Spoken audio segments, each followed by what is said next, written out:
What if the ground beneath Giza still breathes? What if beneath the weight of 5,000 years the desert still murmurs the sound of something buried? Not dead, but waiting.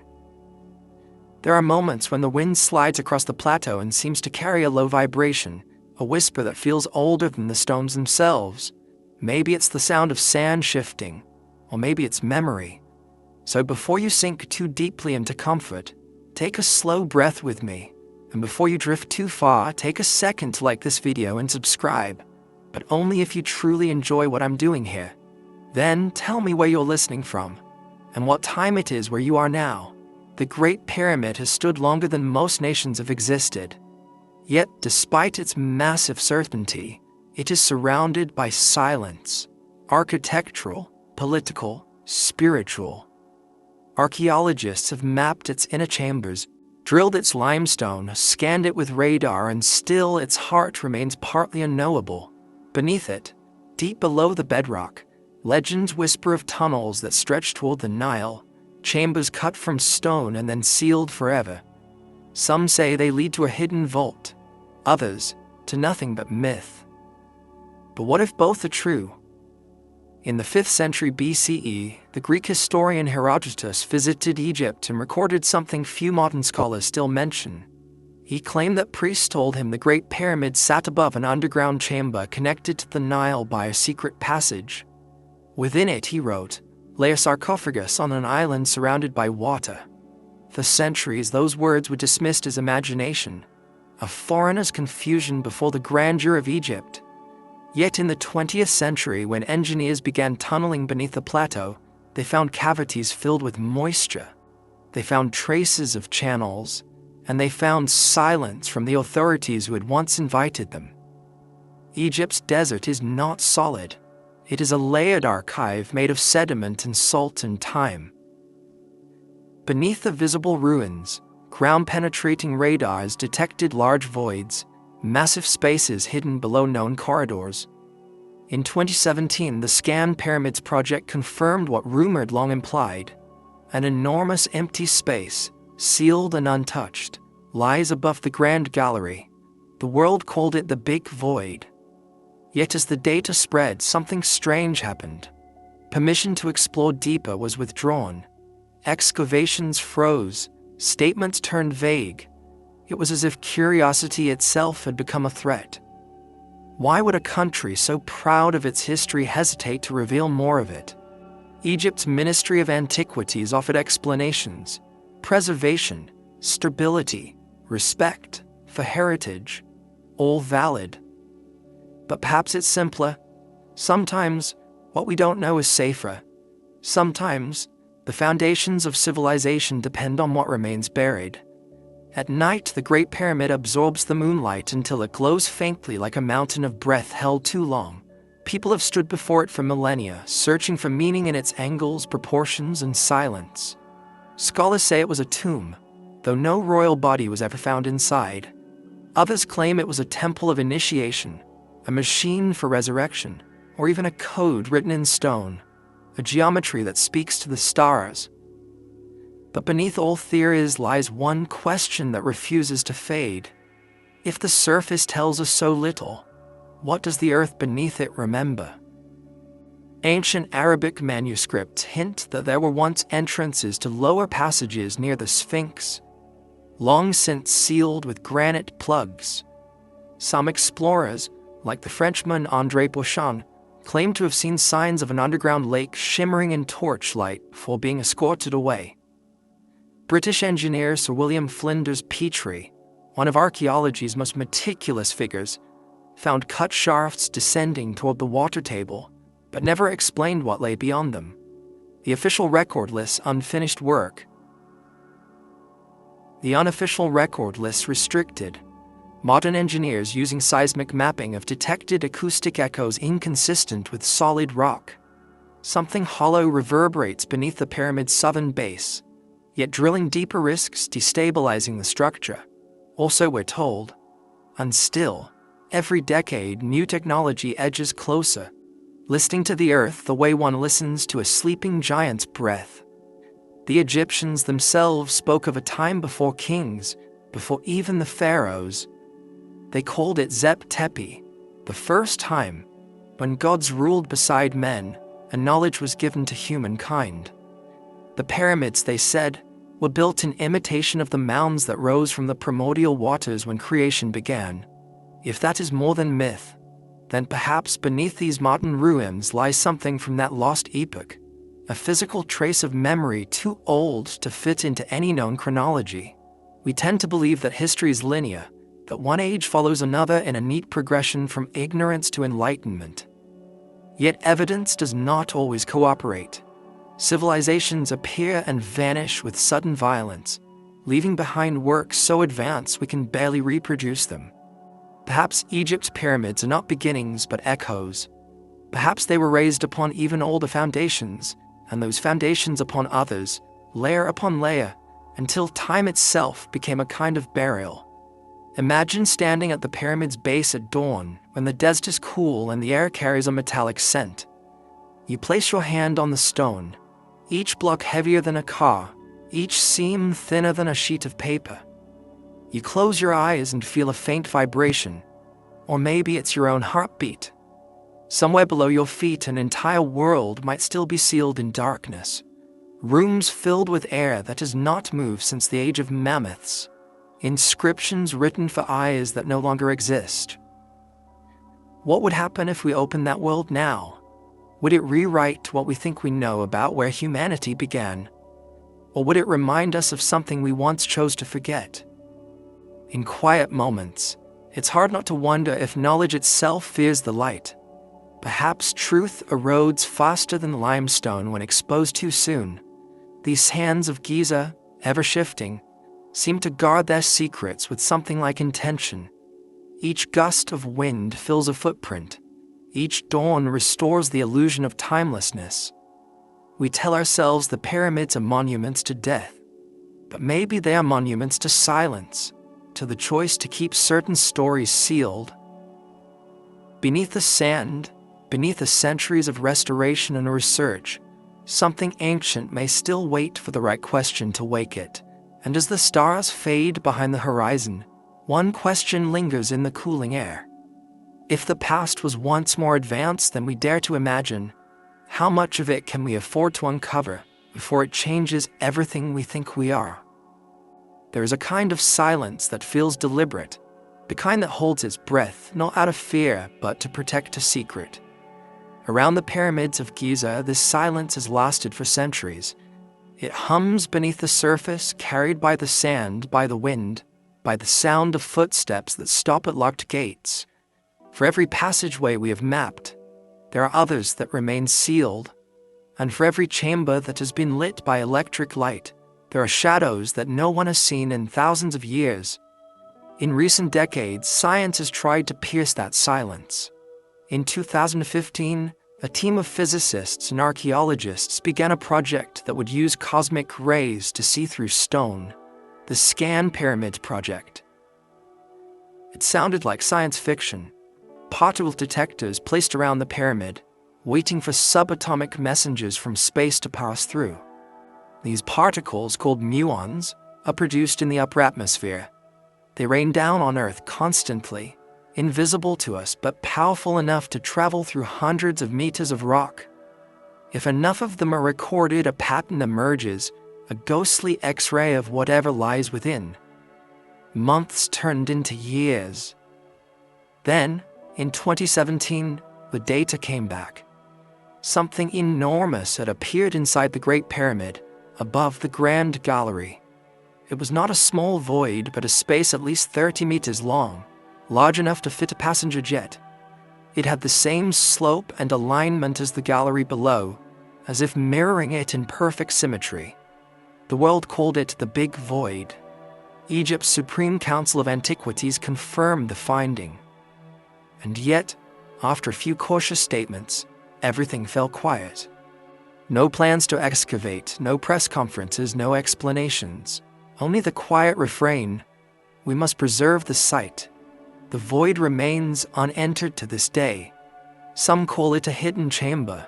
Others say it is simply a structural anomaly. But no one seems eager to find out. In a country that depends on tourism, revelation can be dangerous. New discoveries reshape narratives, and narratives, in Egypt, are not only about the past, they are about power. The image of the pyramid as the eternal tomb of a god-king is sacred in its own way. To question it is to question the foundation of Egyptology itself. There are whispers among researchers that the Big Void might be the same space Herodotus wrote about, the chamber connected to the Nile, the one that housed a coffin floating on water. Could it be that his account was not mistaken but merely forgotten? The coordinates are uncannily close, yet modern Egyptologists rarely speak of him without irony. Ancient historians are seen as unreliable, romantic, too willing to believe in wonder. But perhaps that wonder was the truest thing they ever recorded. It is not the first time scanning technology has revealed more than the public was told. In the 1980s, seismic studies near the Sphinx detected anomalies, hollow spaces where there should be bedrock. The results were published briefly, then dismissed as natural fissures. Later in the 1980s, scientists' new radar imaging confirmed another cavity between the pores of the Sphinx, exactly where Edgar Case's so-called Hall of Records was rumored to lie. Officially, permission to dig was denied. Unofficially, the site was sealed, patrolled, and quietly forgotten. Why such fear of empty space? Why treat hollowness as a threat? Perhaps because every chamber promises a story, and every story threatens to be different from the one we already know. Some archaeologists, like the late Jean-Pierre Houdin, believed the Great Pyramid contained an entire network of hidden corridors used during construction, spiraling upward from within. His theory suggested the builders were not primitive laborers, but master engineers who had discovered internal architecture centuries before modern geometry existed. Houdin's models fit the scanned pyramid's data almost perfectly, but his proposal never received official approval.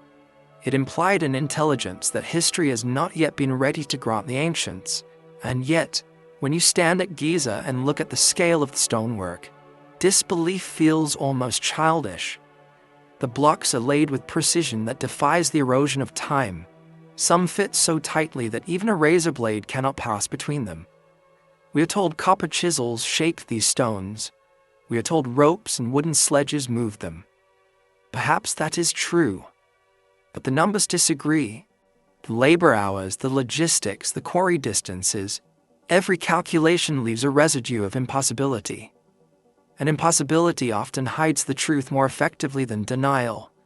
Those who have walked the interior speak of strange acoustics. The air inside is thick, resonant. Even the faintest hum seems to multiply. Some researchers have tested the chambers with sound waves and found frequencies that amplify themselves, as if the pyramid is listening, as if it was designed to. Could the hidden void above the Graham Gallery serve an acoustic purpose? Like a resonator, amplifying vibrations, storing them, releasing them at intervals that only the earth remembers. There is an ancient Egyptian concept called Heka, a word often translated as magic, but its meaning is deeper. It describes the natural power of vibration, the ability of sound and intention to shape reality. Priests of old believed that words were not symbols but forces. The act of speaking was an act of creation. If the pyramid was built by people who lived by that principle, then perhaps its chambers are not meant to store objects but to channel resonance. The same way our human body channels breath. When the muon images of the Big Void were made public, the scientists involved said they could not tell whether it was empty or filled with smaller structures. Its density was different from stone, but not uniform. It could contain air or something denser. Metallic, perhaps, or layered. No one knows. But in the heart of the desert, secrecy becomes its own kind of myth. The less we are told, the more we imagine. In the dim light of early morning, the pyramid looks less like a monument and more like a mirage solidified by faith. Tourists gather, cameras clicking, unaware that beneath their feet the planet itself records their presence. Tiny shifts in gravity, temperature, magnetism. If there truly are hidden chambers, they are not silent. They respond to footsteps, to breath, to thought. The stones remember pressure. The air remembers vibration. And somewhere, within that matrix of memory, the void waits, untouched since it was sealed. Perhaps it holds nothing. Perhaps it holds everything we have lost. A story of how the first builders understood time, or the proof that our ancestors were more than history will allow them to be. No one can say what will happen when the door to that chamber finally opens, if it ever does. Some believe it will confirm the brilliance of ancient engineering. Others believe it will challenge every textbook we have written. But for now, the desert remains quiet, its mouth closed, its secret intact. And as night falls again over Giza, the stars align just as they did thousands of years ago, casting light that glances off the limestone in the same slow rhythm as breath. Somewhere behind those stones, a space waits in darkness. Maybe it's just air. Maybe it's the echo of a forgotten civilization. Or maybe it's both. The air of a memory too large to fit inside history. There are places in Egypt where the sand seems to ripple like water, where the dunes rise and fall with a rhythm that feels deliberate, as though something beneath them is breathing. Hawara is one of those places, a stretch of land south of Cairo, near the Fayum oasis, where legend claims the earth hides a labyrinth vast enough to humble any empire. Its story is older than the pyramids, older even than memory itself. Herodotus, who saw its remnants in the 5th century BCE, said it surpassed all other monuments in magnitude. He wrote that it contained 12 covered courts, 3,000 chambers, and endless passageways of polished stone. Beneath it, he said, lay another level entirely, an underground world where the dead were buried and where priests guarded secrets of creation. Today, there's almost nothing left to see. A flat expanse of sand, fragments of limestone scattered like forgotten bones, and a few half-submerged ruins from the reign of Amenemhat III. The locals call it the city under the earth. But according to official archaeology, the labyrinth no longer exists. Erosion, quarrying, and time erased it long ago. And yet, the ground says otherwise. Beneath Hawara, seismic and electrical surveys have detected rectangular anomalies, foundations of immense size aligned with mathematical precision, buried under layers of silt. When the Dutch expedition led by Louis de Cordier conducted scans in 2008, their instruments revealed what appeared to be a grid of colossal walls. The data suggested chambers still intact, arranged in perfect geometry. The findings were quietly published, then swiftly forgotten. Why would such a discovery fade into silence? Perhaps because it threatened to reopen questions Egypt had already closed. If a labyrinth truly exists beneath Hawara, it would challenge the official timeline of architectural development. It would suggest that an advanced form of civil engineering using principles of resonance, pressure control, and geospatial symmetry existed long before the so-called Golden Age of Thebes. It might even suggest that Egypt inherited knowledge rather than invented it. In 1843, long before the modern surveys, the German archaeologist Karl Richard Lepsius stood on this very ground. He noted large stone blocks scattered in a pattern that could only belong to a massive structure. He wrote that the scale was beyond comprehension. Later, Sir William Flinders Petrie excavated nearby and found foundations he believed belonged to the legendary labyrinth described by Herodotus. He even measured the base, 304 meters by 244 meters, larger than a football field, larger than most modern cathedrals. But when he reached waterlogged strata, he stopped digging. The groundwater of the Fayum rose like a warning. He covered the site again, leaving behind a brief report and a quiet sentence. The rest must wait for the desert to withdraw. That was more than a century ago, and the desert has not withdrawn. Instead, the water has risen higher, swallowing what remains. Beneath the surface lies a maze that may still be sealed, perfectly preserved by silt and silence. Some believe it was designed as a map of the cosmos, a mirror of the heavens rendered in stone. Others see it as an archive, a repository of ancient records, perhaps even the mythical Book of Thoth, the source of all wisdom. The ancient Egyptians had a word for hidden places of knowledge, Perenk, the house of life. These were temples where scribes copied sacred texts, where geometry and medicine intertwined, where the boundary between science and spirituality blurred. Some historians think the labyrinth of Hawara may have been a monumental Perenk, a house of life so immense that it became its own universe. If so, what knowledge did it contain, and who decided it should vanish? In the 1890s, travelers described locals digging into the site and finding fragments of inscriptions unlike any seen in other parts of Egypt. Some were geometric, others pictorial, like constellations drawn in sand. Those fragments disappeared into private collections. A few ended up in European museums labeled simply unknown provenance. Their symbols echo those found in Sumer, in the Indus Valley, even in early Greek oracles. Could the labyrinth have been more than Egyptian? Could it have been a library of the world's first shared memory? Theories abound. Some say a great flood filled the chambers, sealing them underwater. Others believe that the priests of Amenemhat-III destroyed the upper levels themselves when invaders approached, to protect what was buried below. Herodotus mentioned that the labyrinth had once been roofed with a single block of stone carved with images of the gods. Such a roof could withstand time but not intention. The silence that followed suggests an act of deliberate forgetting. Imagine descending into such a place. Torchlight flickering against wet stone, the air thick with the scent of minerals and age. Corridors stretching in all directions, turning upon themselves like veins within the living body. The sound of dripping water echoes like distant footsteps.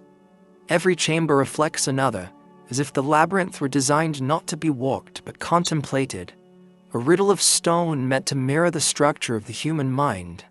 In myth, labyrinths are not prisons but mirrors. The Minotaur's maze, the spiral of Daedalus, the serpentine paths carved into ancient temples, all point to one truth. The journey inward is the journey downward. The deeper one goes, the older the questions become. Beneath Hawara's sands, those questions have not vanished. They have merely gone quiet. Satellite imagery taken in recent years shows faint geometric outlines visible only at certain angles, like a fingerprint half erased. Researchers who compared them with Petrie's old maps found near-perfect overlap. Yet permission to excavate remains denied. Officially, the site is environmentally unstable. Unofficially, it may be politically untouchable.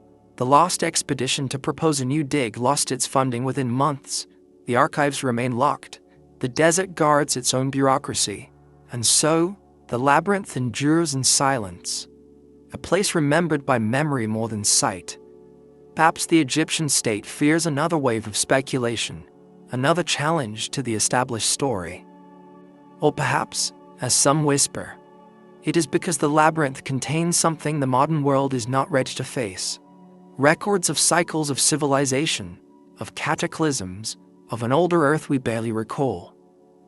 At night, the oasis of Fayum grows still. The reeds whisper in the wind, and the stars cast ripples of silver across the water. Somewhere beneath that surface, below the sleeping palms and the quiet villages, a city of stone waits, its corridors dry and empty, its walls holding the silence of 10,000 years. If the labyrinth were found tomorrow, would it confirm what Herodotus saw? Or would it reveal something so vast that history itself would have to begin again? Perhaps that is why it remains sealed. Some doors once opened cannot be closed again, and perhaps Egypt, the land that has already taught humanity how to remember, also knows when it must forget. There are nights when the desert smells faintly of salt, when the wind coming off the Nile carries a coolness that feels like breath rising from something hidden below. In the old stories told by the priests of Heliopolis, they said that beneath the earth stretched a great sea, the waters of Nun, the primeval abyss from which creation first emerged. It was said that all things began in those silent depths, and one day, all things would return to them. For most of history, the waters of Nun were considered myth. But myths, in Egypt, have a strange habit of becoming maps. If the desert holds an ocean, it is beneath Giza. Explorers and engineers have whispered for over a century about the possibility of a subterranean lake beneath the Great Pyramid, a hidden body of water that mirrors the pyramid's geometry in reverse, an inverted reflection of stone. The earliest accounts come from ancient writers who described secret channels connecting the pyramid to the Nile. Later travelers, in the 19th and early 20th centuries, reported discovering wells that descended into dark, flooded corridors. Some said the air down there smelled metallic, like something ancient and sealed. In the 1930s, French archaeologist André Pochon wrote of a mysterious tunnel he and his team uncovered near the Sphinx.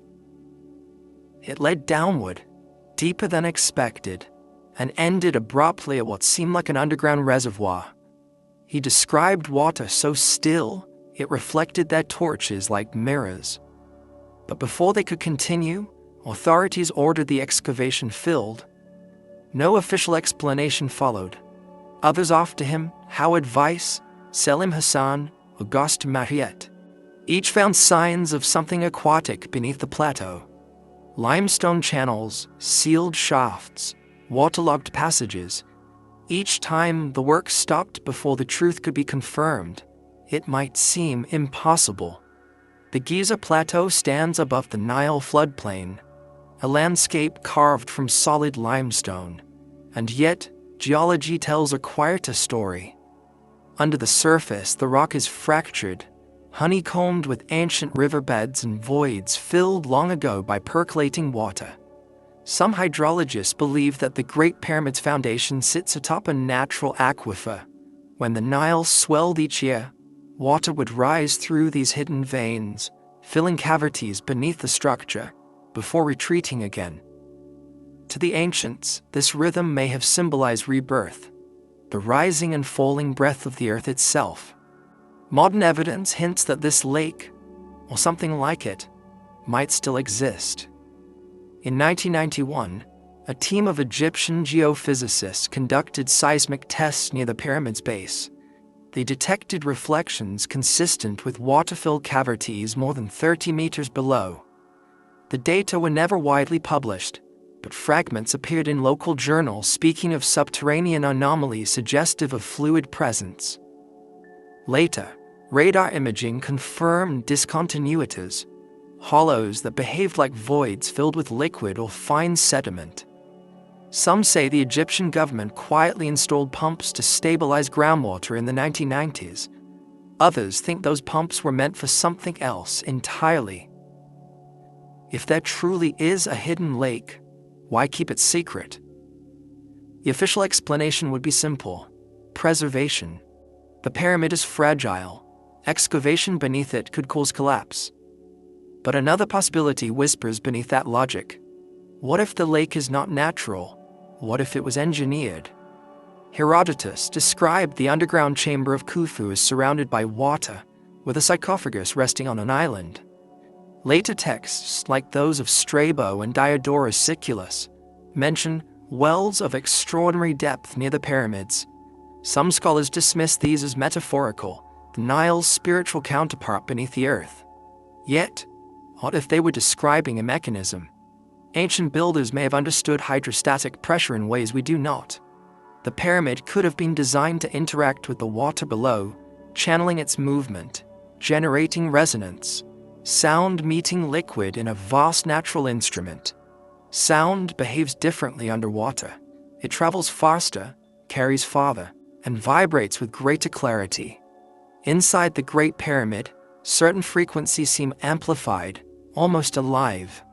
Tests conducted in the King's Chamber revealed acoustic standing waves at precisely harmonic intervals. Could the lake beneath have been part of that resonance? A foundation that turned the pyramid into a living oscillator between stone, air, and water. The Egyptians saw water not as matter, but as memory. In temple carvings, the god Hapi pulls streams from two vases, symbolizing balance and renewal. In the Book of the Dead, the soul sails through the underworld on the waters of Nun, returning to the light when the dawn god Ra rises again. If the pyramid's architecture was meant to echo creation, then perhaps the lake beneath it was not decoration but function, a model of the first ocean, the chaos from which life emerges. There is another thread woven quietly into the history of the plateau. When Napoleon's engineers surveyed Giza in the early 1800s, they recorded measurements that didn't align with modern data. One of them, Edmond François Jomard, noted a hollow beneath the pyramid's southwest corner. He described hearing the faint trickle of water, though no river was near. Later explorers found the same inconsistency in gravitational readings. Something heavy, denser than air but lighter than stone, disturbed the field below the pyramid. These records, too, vanished into archives. Perhaps this is only the desert's trickery, the illusion of depth, the echo of wind through fissures. But the question persists. If the ancients built their monuments with such precision, would they not also understand the hidden water beneath their feet? The Nile itself was once wider, closer. During the Old Kingdom, the plateau may have bordered a harbor, the Canal of Khufu that ferried stones and offerings. As the river receded, the canals silted up, and the water retreated underground, leaving behind a ghost current that still moves unseen beneath the limestone crust. The silence around these discoveries feels deliberate. In 2002, when a team proposed drilling a narrow borehole to study the groundwater, permission was denied without explanation. Egypt's Ministry of Antiquities declared the matter closed. They spoke of geological stability, but perhaps stability is the most fragile illusion of all. Beneath every truth we stand on, there's a deeper current waiting to rise. Imagine it, somewhere under that mountain of stone, in the dark where no sunlight has reached since the beginning of civilization, a still lake lies in perfect symmetry with the sky. Its surface unbroken, reflecting nothing, keeping its own stars trapped beneath.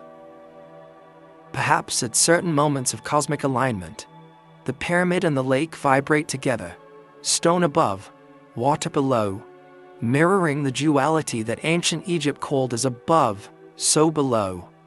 And maybe that is why the site remains sealed.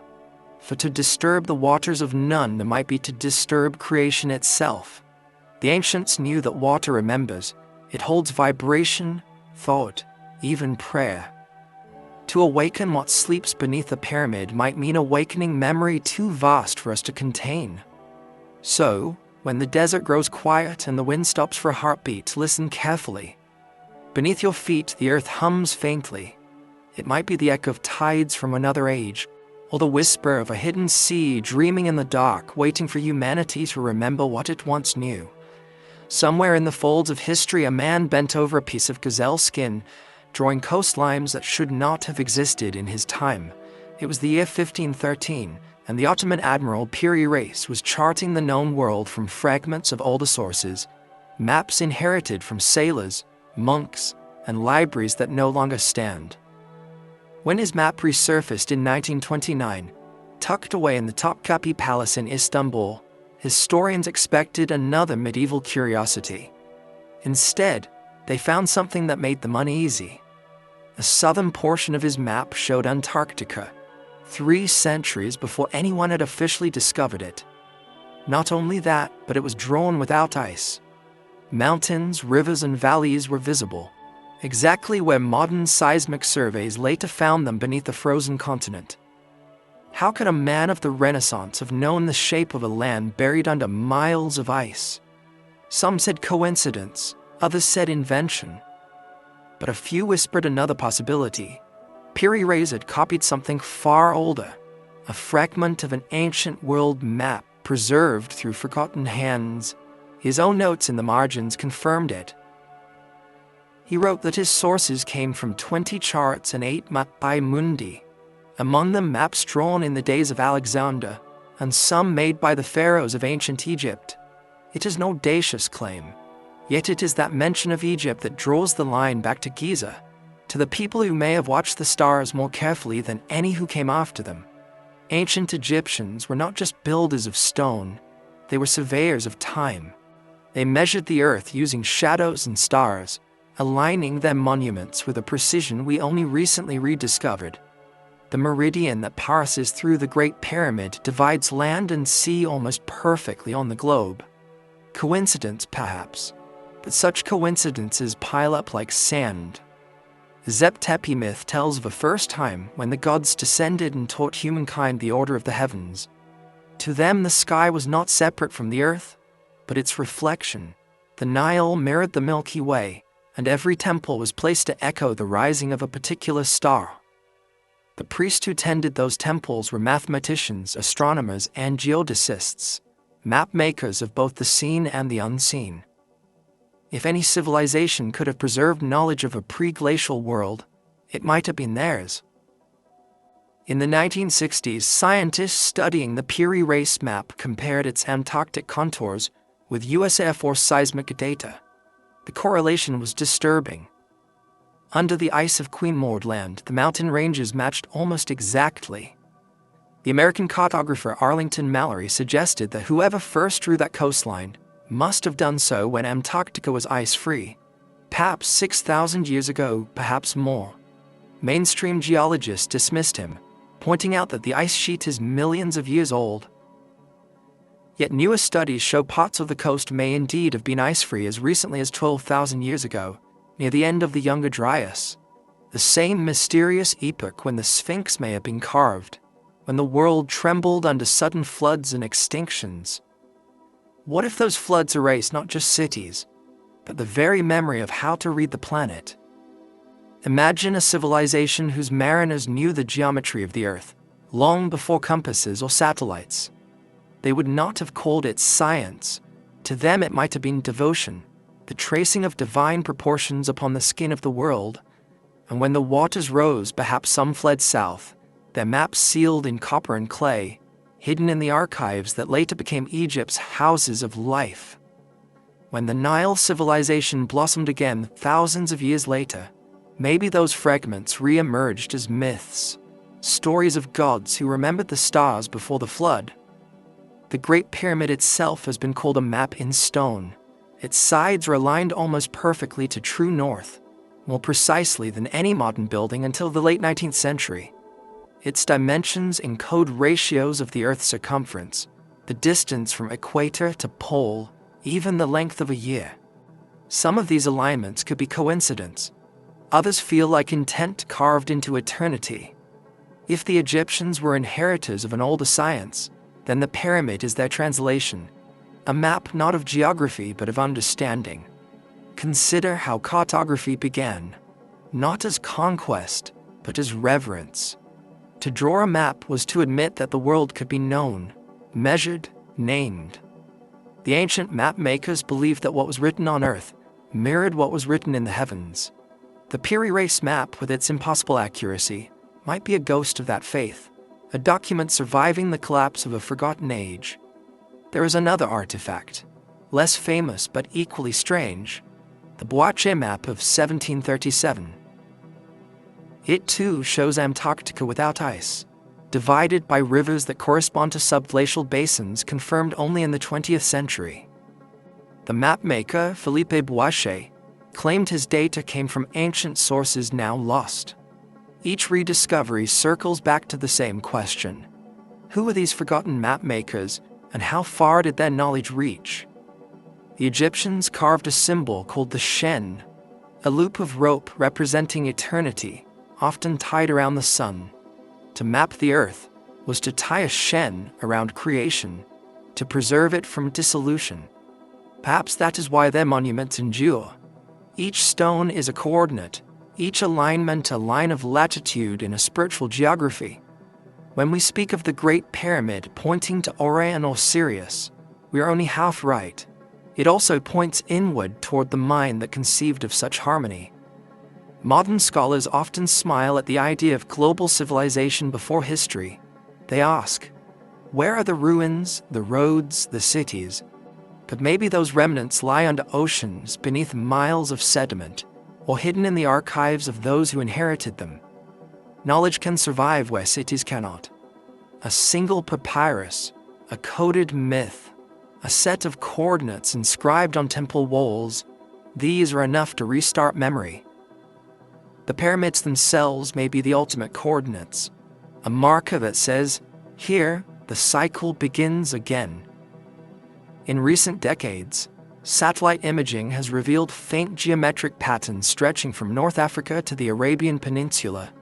Ancient canal systems, circular mounds, rectilinear alignments under the sand. Some researchers call them geoglyphs of the forgotten engineers. Others dismiss them as natural formations. Yet when overlaid with the global grid used in navigation today, they fall eerily close to perfect intervals. Whoever made them understood longitude long before the mechanical clock made it possible to calculate. If that is true, then the first global map may have been written not on parchment but in landscape itself. Mountains aligned to stars, pyramids tracing meridians, temples marking nodes of energy that once connected the world like veins of a single body. To walk among them is to read a text whose language we've almost forgotten. Perhaps the map makers of old never vanished. Perhaps their legacy was absorbed into every myth of gods descending with knowledge. The Sumerian Anunnaki, the Egyptian Neteru, the Greek Titans. They were not divine, they were memory personified. The echo of those who once knew how to measure the planet and the soul with the same compass. When Piri Reis inked his lines across that piece of skin, he may have felt the same quiet awe that the ancient surveyors felt at Giza. To draw the world is to confess its mystery. A map that bears his name is more than a chart. It is a whisper from a time when Earth was smaller, when the distance between heaven and stone could be crossed with a single breath. And as the night deepens over the desert, the stars wheel above the pyramids in the same eternal pattern. Perhaps they are the true map, the one the ancients followed home. Perhaps the forgotten cartographers never meant for us to find new lands at all. They meant for us to remember the one we lost. There are nights when the stones of Giza seem to hum, not with wind nor with insects, but with a vibration too low for the ear, felt more than heard, like the echo of a heartbeat deep beneath the skin of the earth. Visitors describe it differently. Some feel pressure in their chest, others a faint resonance behind the ribs, as if the pyramid itself were responding to their pulse. For centuries, this has been dismissed as imagination. But what if the imagination is only the first instrument sensitive enough to perceive what machines later confirm? The Great Pyramid has long been measured by rulers and theories, but rarely by sound. Yet those who step into the king's chamber often notice the strangeness of its acoustics. The walls, built from pink granite hauled from Aswan hundreds of kilometers away, seem to amplify certain tones while swallowing others. A whisper becomes a chord, a sigh stretches into a drone. The granite vibrates subtly under voice, its crystalline structure resonating with frequencies that hover around 440 Hz. The same tone used to tune modern orchestras. Coincidence or a buried intention? In the 1990s, a group of engineers led by Tom Danley used modern acoustic sensors to map the chamber's response frequencies. What they found was astonishing. The entire room behaved like a resonant cavity, producing 4 distinct modes that interacted harmonically, almost musically. When sound waves struck the granite surfaces, the chamber began to sing back. These frequencies were not random. They matched harmonic ratios found in human speech, in the beating of the heart, even in planetary resonance. Some compared it to the Schumann frequency, the pulse of Earth's electromagnetic field. How could a tomb, built 4 millennia ago, be so precisely tuned? Mainstream Egyptology insists that such effects are accidental. But ancient architecture across the world, from Malta's Hypogeum to the megalithic halls of New Grange, shows similar acoustic anomalies. In those places, low frequencies between 90 and 130 Hz create states of trance, altering the listener's brain waves from beta to theta, the threshold between waking and dream. The ancients did not need scientific language to know this. They built with stone, not for durability alone, but for resonance. They understood that sound could change the atmosphere of the mind. In hieroglyphic texts, the god Tara creates the world through speech, shaping existence with the power of vibration. The word for this creative force was Heka, the magic of sound made manifest. To speak correctly was to harmonize with the universe. Perhaps the pyramid was not built as a tomb at all, but as an instrument for such harmonization. A resonator of stone designed to bridge the visible and the invisible. Within the grand gallery, a sloping passage that leads upward toward the king's chamber, acoustical tests reveal yet another phenomenon. Echoes that rise and fall in frequency as one walks through. Some researchers suggest it once contained wooden beams or stone blocks that function like tuning elements, amplifying vibrations upward. Others believe it was designed to channel air pressure and sound together, creating an internal pulse similar to a giant heartbeat. Ancient legends spoke of the pyramid that spoke to the stars. Perhaps it did so literally. Chris Dunn, an engineer who studied the structure for decades, proposed a radical hypothesis that the Great Pyramid was a power plant of sorts, converting vibrational energy into electricity through piezoelectric effects within the granite. The idea remains controversial, yet even his critics admit that the precision of the chamber's geometry, within millimeters across vast blocks, suggests more than symbolic purpose. When mechanical waves pass through quartz-bearing stone, electricity can indeed be generated. The ancients might not have used it to power lights as some fringe theories claim, but perhaps to sustain an energetic field, an invisible architecture surrounding the pyramid, as much part of it as its stones. There is something poetic in imagining the ancient engineers as sound sculptors, shaping resonance as others shaped marble. The placement of each block, the angle of each passage, could have formed a symphony in solid form. In such a vision, the builders were not mere laborers, but musicians of the earth, orchestrating frequency to mirror cosmic law. If the pyramids were aligned with stars, perhaps it is because they were meant to sing with them. Even today, the plateau holds its acoustic secrets. During windstorms, sensors detect low-frequency oscillations rising from the ground, vibrations that seem to follow the layout of the pyramids themselves. Some physicists call it seismic coupling, others dismiss it as coincidence. Yet for those who have stood there in the quiet after dusk when the air grows dense and the stars burn closer, the feeling is unmistakable. The land itself hums as though remembering the rhythm of its own construction. The Egyptians spoke of the car, the vital essence, the echo of life that survives the body. Perhaps every structure, too, has its car. The pyramid's car might be its tone, its resonance. In that sense, the builders gave their monument a living breath, one that continues long after their voices vanished. When sound waves ripple through the chambers, they awaken that breath for a moment, and the stone remembers. What's more, sound has always been the language of memory. Long before writing, rhythm carried knowledge through time. The heartbeat, the drum, the chant, all are ways of binding consciousness to the present moment. The pyramid, built from millions of tons of limestone and granite, could have been a colossal mnemonic, preserving not texts but frequencies, each chamber a syllable, each vibration a word, together forming a sentence too vast to be read, only to be felt. The resonance of the king's chamber peaks at frequencies close to those found in the human chest cavity. When a person chants inside, the tones can align with their own body's resonance, producing an effect described by visitors as weightless awareness. Could that have been the original ritual purpose? To induce a state where spirit and matter, vibration and silence converged? It may not have been worship, but participation, a way of syncing human consciousness with the pulse of the earth itself. In the dimness of those chambers, the air holds a subtle pressure. The granite walls, polished yet uneven, catch flickers of torchlight like ripples on water. One might imagine priests chanting, the tones building until the entire pyramid vibrates, its stones glowing faintly with resonance. To the uninitiated, it would appear supernatural.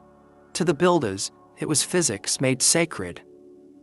When modern tourists whisper inside the pyramid, they unknowingly repeat the oldest experiment of all, listening to what sound reveals about space and what space reveals about silence.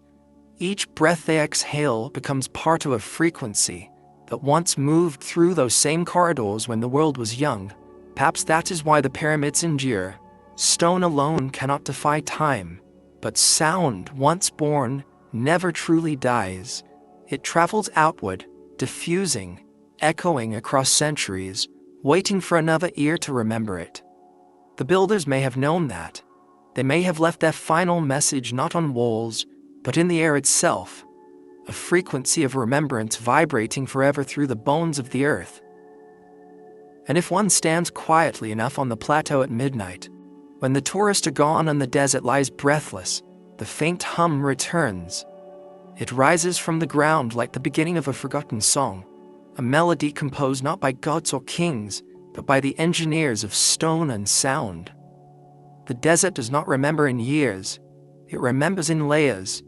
Each grain of sand carries a trace of something buried before it, a memory of oceans, forests, and rains that fell when the Sahara was green. If one listens closely, the wind itself seems to tell stories, not of kingdoms or kings, but of endings. The Great Pyramids, timeless as they seem, were built in a world that had already forgotten their catastrophe. A quiet line divides their age from the age that came before it, a boundary drawn not by rulers but by fire and flood. Scientists call it the Younger Dryas. Others call it the Great Reset.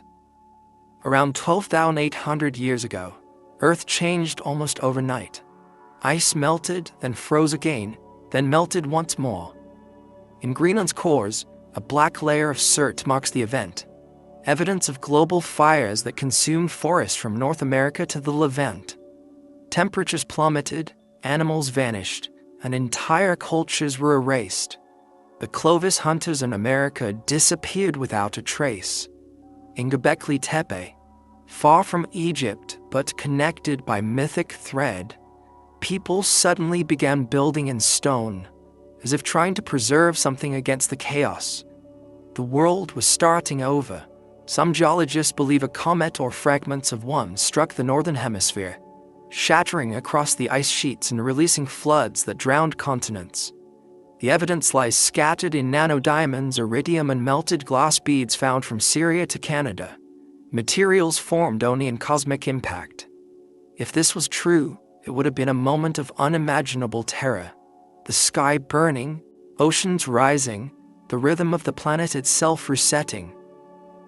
In that darkness, memory would have become myth, and survival would have become religion. The Egyptians later spoke of Zep Tepi, the first time, the age when gods walked among men and restored the world after a great flood. Perhaps it was their distant recollection of that reset. The Sumerians, thousands of miles away, told of the same deluge, the same divine rebuilding. Even in South America, in temples carved high in the Andes, there are stories of the world before the sun, when light and time were broken. It is as if every ancient culture began its history by remembering the end of another. The Great Sphinx may hold the scars of that moment. Geological surveys by Robert Shaw and Thomas DeBecke in the 1990s found deep vertical fissures along its enclosure walls, patterns carved not by sand but by water. Heavy, sustained rainfall had eaten the limestone, though no such rains have fallen in Egypt for thousands of years. The erosion dates back to a time when the Sahara was still fertile, when rivers coursed across its plains. To accept that age is to push the Sphinx, and by extension its builders, back to a period before known civilization, perhaps before the flood itself. If the Sphinx truly predates Egypt's dynastic kings, then the story of human history bends in ways we've not yet grasped. The monument becomes not a guardian of pharaohs, but a survivor of a forgotten epoch, a witness from the world that ended. The pyramids, then, might not be the beginning of civilization, but its remembrance, built as a gesture of recovery, a message to the future. We endured. Do not forget how. The reset was not only physical, it was spiritual. Imagine the trauma of a planet that saw its order destroyed. The night sky itself would have changed.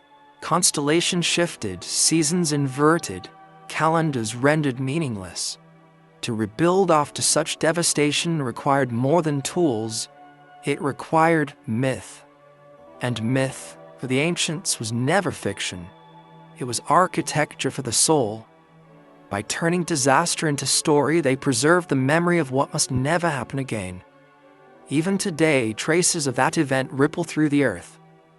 Beneath the ice of Antarctica, researchers have found crater-like depressions suggesting older impacts. In North America, the Carolina Bays, a series of elliptical lakes, line up as though carved by falling debris. Across the Middle East, layers of blackened soil mark sudden fires, as if the heavens themselves once rained flame. Everywhere the same chronology appears: 12,800 years ago, a heartbeat of destruction, then silence, then rebuilding. If one accepts this, the meaning of the pyramids shift again. Perhaps they are not tombs at all, but timekeepers, monuments meant to restart the cosmic clock after the reset. Their perfect alignment with cardinal directions could mark the re-establishment of order. Their proportions could encode the ratios of a planet rebalanced. To stand before them is to stand at ground zero of humanity's second birth. And yet, the ancient texts speak as though the knowledge used to rebuild was borrowed, not invented. In the Hermetic corpus, attributed to the Egyptian sage Thoth, it is said that men remembered the works of the gods and built again as before. If this is true, the so-called dawn of civilization may have been a remembering rather than an awakening. The Great Reset was not only the end of an age, but the veil drawn over a memory too bright to endure. Even modern science carries a strange echo of that myth. Physicists now speak of cyclical catastrophes, solar outbursts, magnetic reversals, periodic comet showers that rhythmically shape Earth's destiny. Every few thousand years, the planet blinks, forgets, and begins again. Perhaps the ancients knew this pattern, not as data, but as destiny. They may have built monuments not to defy the next reset, but to guide those who would live after it. In that light, Egypt's silence becomes an act of mercy. To reveal too much might mean to confront the fragility of the present. For if resets are real, then everything we call civilization is only a brief interval between floods. The question is not whether it will happen again, but when. At sunset, when the desert glows red and the pyramids cast shadows like sundials of eternity, it is easy to imagine the moment when the previous world ended. The sky darkening, the air heavy with ash, the Nile turning wild. Perhaps survivors gathered on the hills of what would one day be Giza, watching the heavens burn, promising that next time they would remember. Perhaps that promise is what the pyramids truly are. A covenant between epochs, carved in stone so that memory could survive the forgetting. And if so, then every grain of sand that covers them now is part of that story too. Each one a tiny record of time's cycles, drifting endlessly until the next reset begins. When you stand in the shadow of those ancient stones, the air feels thicker, as though time itself is holding its breath. You might feel it, just for a moment, the echo of a great silence that once fell across the world, the pause between one civilization's lost heartbeat and another's first. That silence is not gone. It sleeps beneath the desert, beneath the noise of modern life, waiting. Because the earth remembers. It always remembers. And sometimes, when the wind moves just right, it whispers a warning older than history itself, that every beginning is only a memory of the last ending.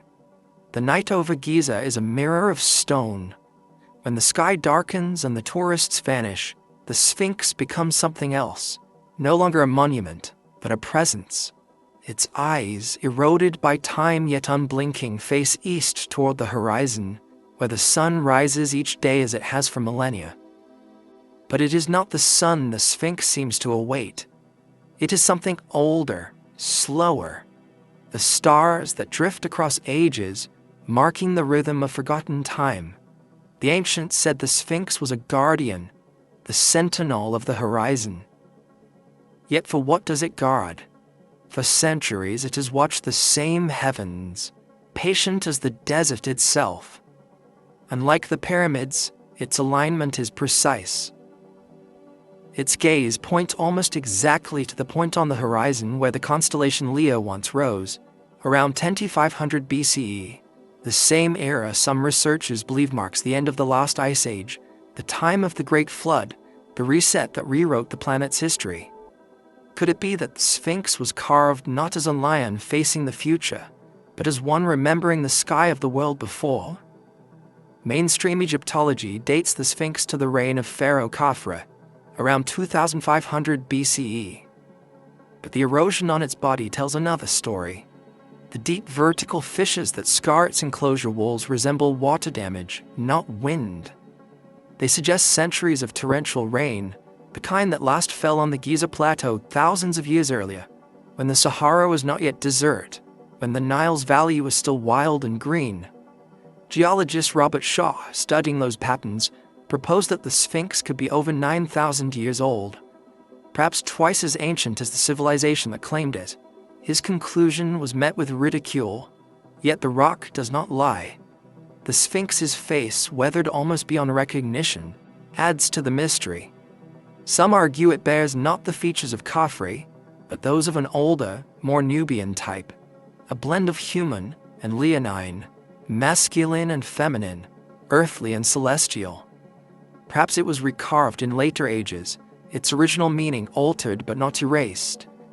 Beneath the surface, radar scans have revealed cavities, rectangular voids under its pores, circular hollows beneath its body, sealed and never explored. Some believe these may lead to what ancient legends call the Hall of Records, a hidden chamber containing the memory of the lost world before the flood. The legend comes to us from Plato's Timaeus and Critias, where he recounts Egyptian priests telling Solon of an ancient catastrophe that destroyed Atlantis. They said it happened 9,000 years before your time, and that Egypt had preserved the records of what was lost. If those records exist, where better to hide them than beneath the oldest monument on Earth, guarded by the silent lion who faces the dawn?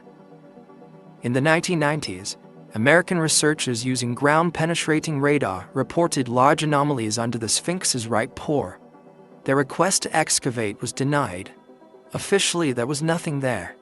Unofficially, whispers spread of secret investigations carried out at night, away from cameras.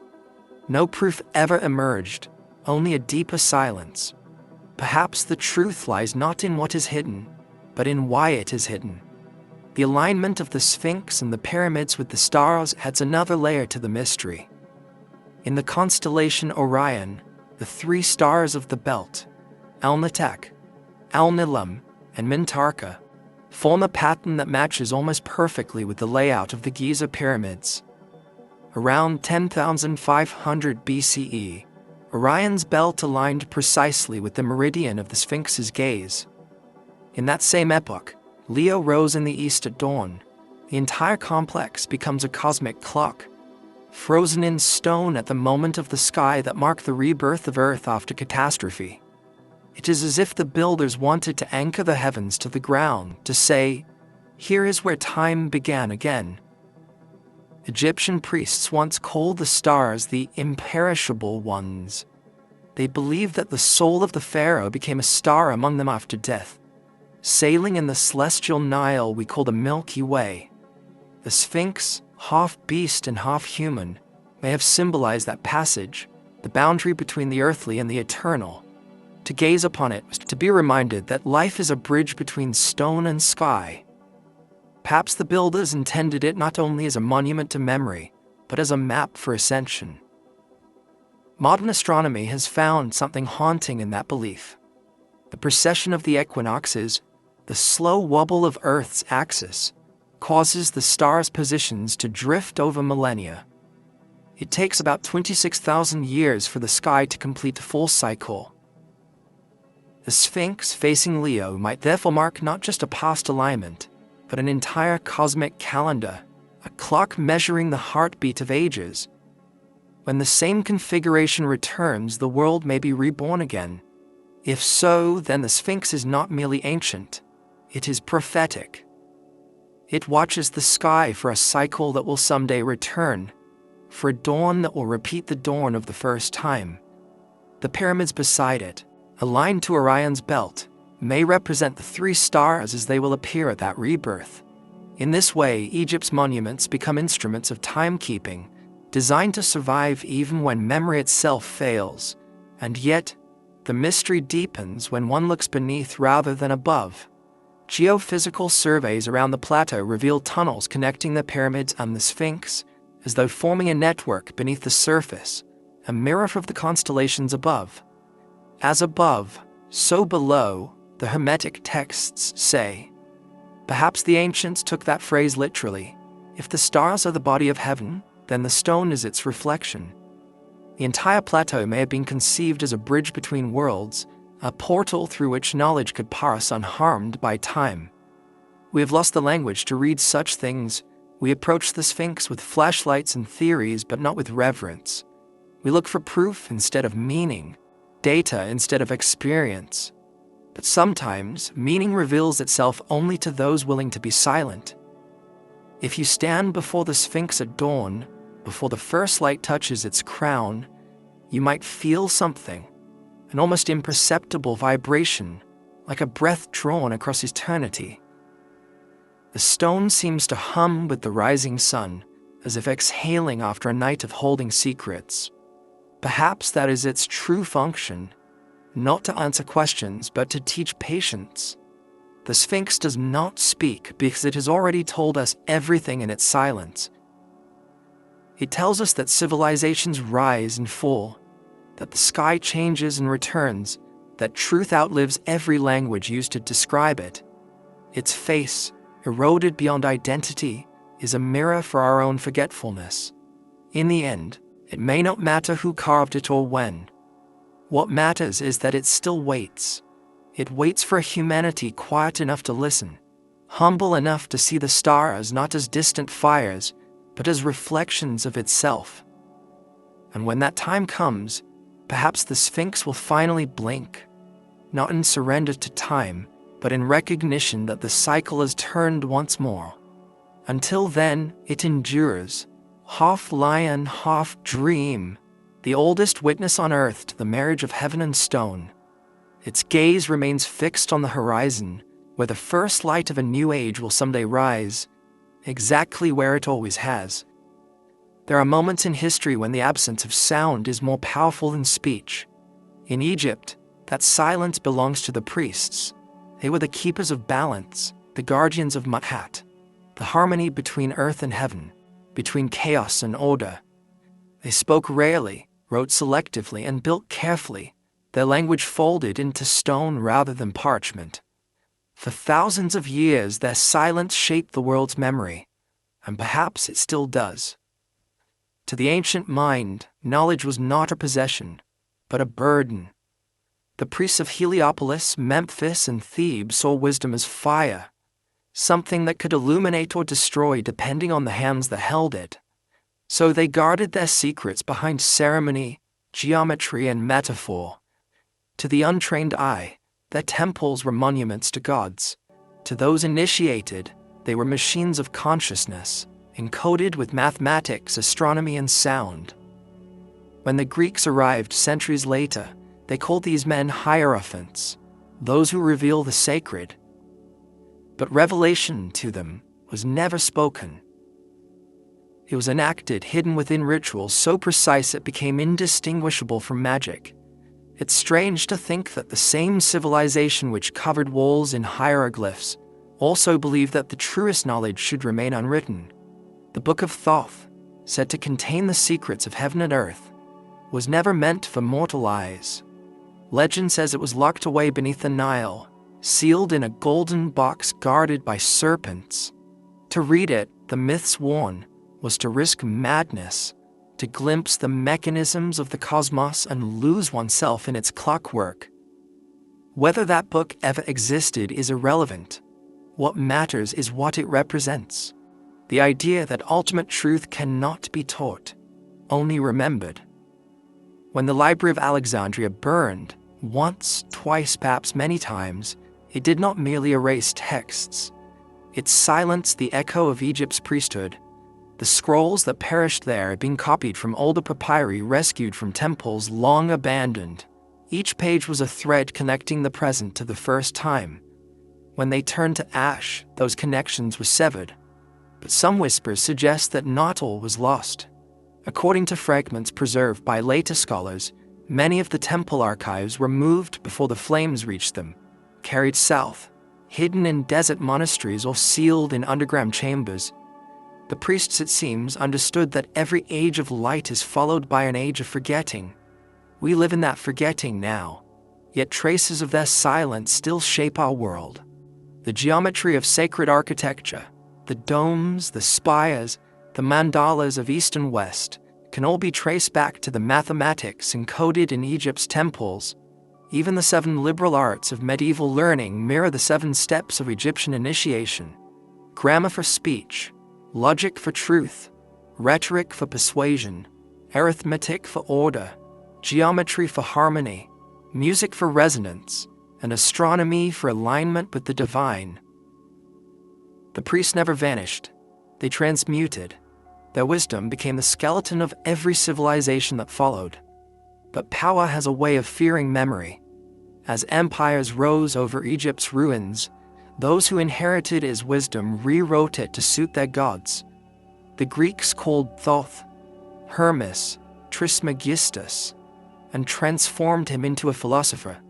The Romans turned him into a symbol of hidden knowledge. The early church, uneasy with what it could not absorb, branded Hermetic texts as heresy. By this time Europe emerged from its dark centuries, Egypt's voice had been reduced to myth. The priests had been silenced not by conquest but by translation. And yet, sometimes silence survives where words cannot. Consider the Rosetta Stone, the key that unlocked Egyptian writing. It was not a scripture nor a history, but a decree praising a king. It told us nothing about the pyramid builders, nothing about the temples of initiation. It taught us the letters of a lost tongue, but not the spirit that animated them. To read a language is not to hear its voice. The priests must have known that too. Perhaps that is why they chose stone over ink. Stone endures beyond comprehension, waiting for ears quiet enough to hear. The priests believed that speech itself was sacred, that to name a thing was to summon its essence. They used this knowledge sparingly, but they understood that too much clarity could shatter balance. To them, wisdom was a mirror. Glance too long, and you see only yourself. They built temples as filters of truth, where initiates would pass through darkness before seeing light, learning that revelation is not given, it is earned. When foreign conquerors arrived demanding answers, the priests gave them symbols instead. What looked like myth was code. What looked like prayer was equation. They disguised science as religion to protect it from misuse. Perhaps this is why so many ancient texts speak of hidden chambers and sealed halls. The secrecy was not arrogance but caution. Civilization had already survived one reset, one collapse of knowledge. The priests understood that cycles repeat, that humanity, drunk on its own inventions, would fall again. So they encoded warnings into myth, built them into architecture, scattered them across continents. When the next stage of darkness came, their voices would remain, humming in stone.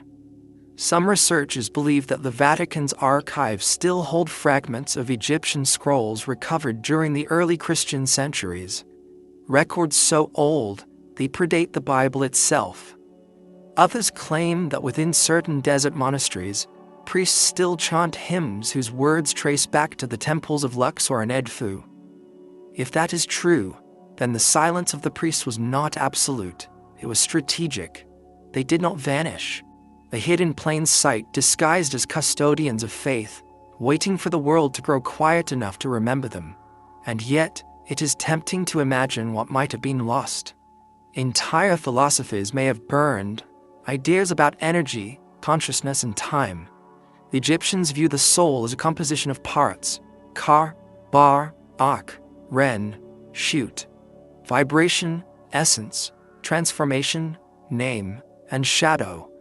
To them, immortality was not the survival of one, but the harmony of many. If such a worldview had endured, perhaps our own science of life and death would look different today. Perhaps we would see existence not as a line, but as a resonance, a frequency that can be tuned. When night falls over Giza, the desert grows so quiet that even memory seems to hold its breath. One can almost imagine those long-gone priests walking between the pyramids, their footsteps soft against the sand, their eyes lifted toward the stars they once mapped so perfectly. They are still here, in the geometry and the mathematics of our architecture, in the very symbols we use to seek meaning. Their silence is not absence, it is continuity. And maybe that is their final teaching, that knowledge does not vanish when it is hidden, it simply changes form. The whisper becomes echo, the echo becomes myth, and the myth waits for another civilization to translate it again. The priest of Egypt understood that eternity is not measured by time, but by recurrence. What has been silenced will speak again when the world is ready to listen. The serpent slithers through every mythology like a line of code written into the human imagination. It winds across temples, coils round staffs, crowns the brows of kings, and guards the gates of paradise.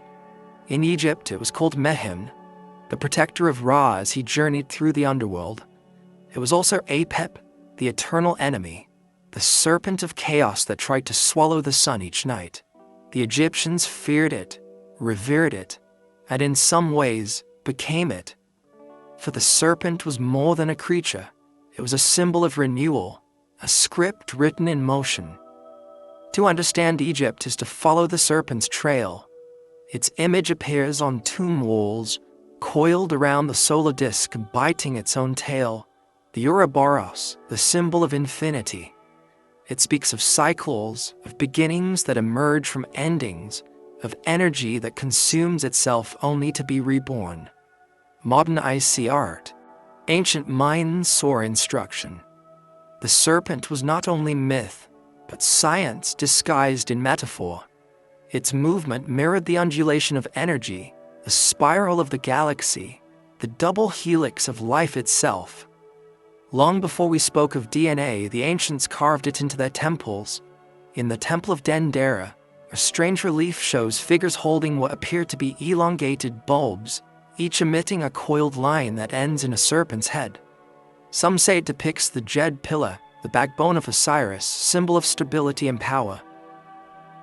Others see something else, perhaps a representation of electricity or of living energy flowing through a conduit of stone. Mainstream scholars call such readings fantasy, but one cannot ignore the familiarity of form. The ancients understood currents, not of copper, but of spirit.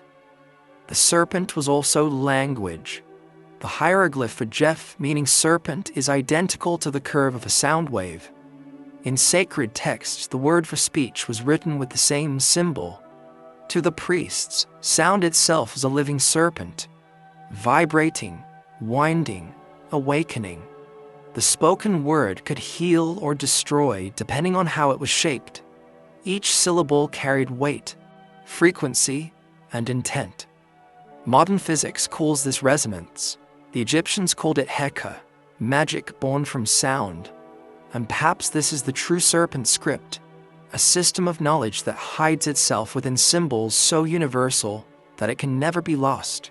Every time a culture draws a coiled snake, builds a spiral tower, or decorates a crown with a curved crest, it unknowingly echoes Egypt's ancient language of energy. The serpent, like vibration, is eternal. Even the pharaoh's crown bore its image.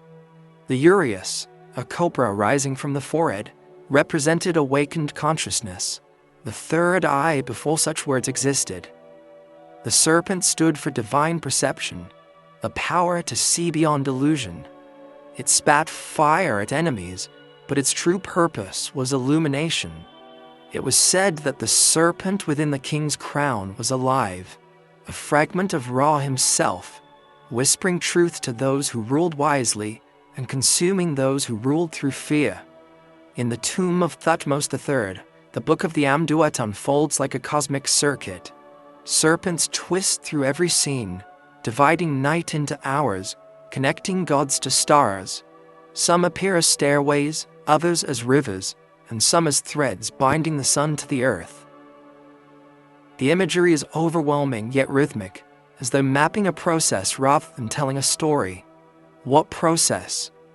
Perhaps transformation, the journey of consciousness through layers of existence, from matter to energy, from darkness back to light. Across the world, similar symbols appear. In India, the serpent becomes Kundalini, the coiled energy resting at the base of the spine, waiting to rise through the chakras.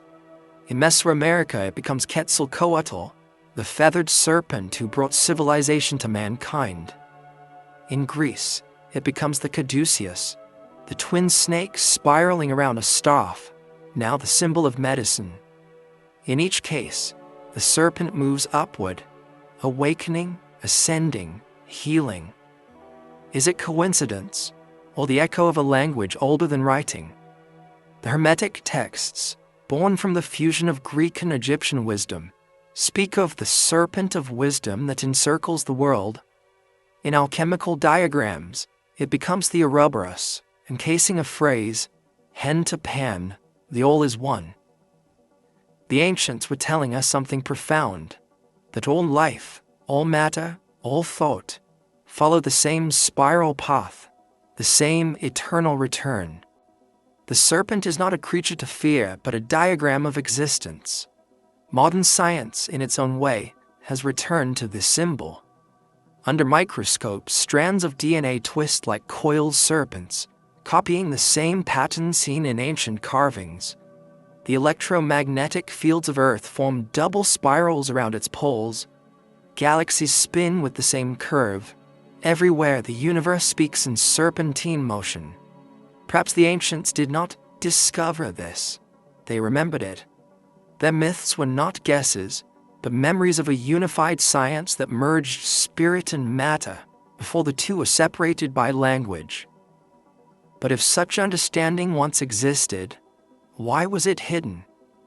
The priests may have realized that knowledge of energy, true energy, not merely physical but spiritual, was dangerous in unbalanced hands. To awaken the serpent is to awaken power. In Egyptian ritual, initiation was a process of alignment, not ambition. Only those whose hearts were light enough to balance the feather of truth were allowed to approach the deeper mysteries. To misuse the serpent's wisdom was to invite chaos, to become Apep instead of Ra. In this light, the myth of Moses casting down his staff, which turned into a serpent before Pharaoh, takes on new meaning. It was not magic, but memory. The confrontation between two lineages of knowledge, one ancient, one emerging. The serpent becomes the test of purity.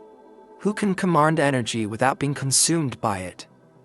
Even now, the serpent waits in silence, coiled around our myths and sciences alike. It slumbers in symbols carved into hospitals, hidden in logos, drawn unconsciously in art. It whispers through language. The word sign in mathematics, from the Latin for curve, descends from the Sanskrit sinha, meaning serpent.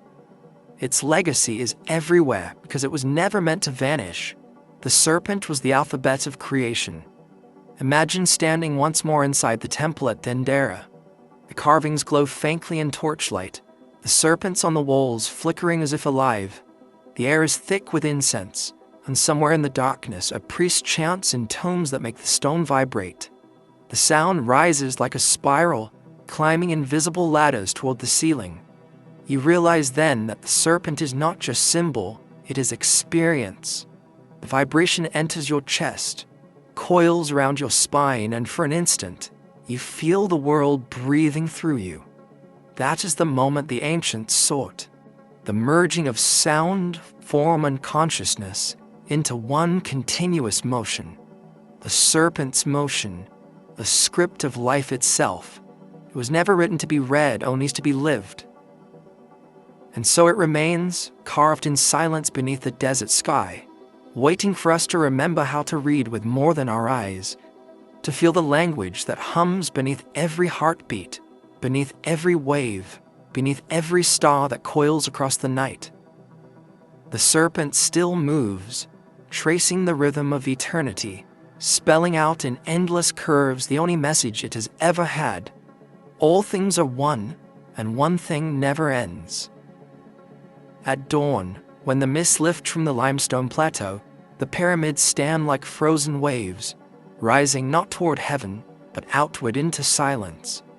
Their symmetry feels almost unnatural, as though nature itself bent to an ancient rhythm only the builders remembered. For centuries, these structures have been called tombs, monuments to the vanity of kings, yet no royal mummy has ever been found within the Great Pyramid, nor in any of its twin companions. Not one inscription inside names a pharaoh. No funerary texts, no sarcophagus lids engraved with prayers to Osiris, only geometry, immaculate, austere, and silent. If these were tombs, they were unlike any others in Egypt. The true royal tombs in the Valley of the Kings are covered with texts, the Book of the Dead, the Book of Gates, elaborate guides for the afterlife. Their walls blaze with pigment, their ceilings with stars. The pyramids contain none of this. Their chambers are stripped bare, as if meant not for human remains, but for something less mortal. Egyptologists insist that looters stole the contents long ago. But even in the oldest pyramid at Saqqara, where the walls still bear the pyramid texts, the coffin chambers themselves are empty. It is as though these buildings were built not to house the dead, but to preserve the act of building itself, the perfection of form as a kind of prayer. The Great Pyramid's internal design defies its supposed function. The ascending and descending passages meet with precision that feels deliberate, not decorative. The king's chamber is crafted from granite so dense that it would have required tools harder than iron. The entire structure is oriented to true north, within a fraction of a degree, something that even modern engineering would find challenging, without advanced instruments. If this was simply a tomb, then why such astronomical accuracy? Why the alignment with the stars of Orion's belt, or with the meridian of the Earth itself?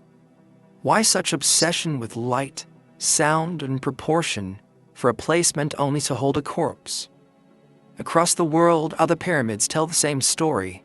In Mexico, at Teotihuacan, the Pyramid of the Sun aligns perfectly with the setting of the Pleiades.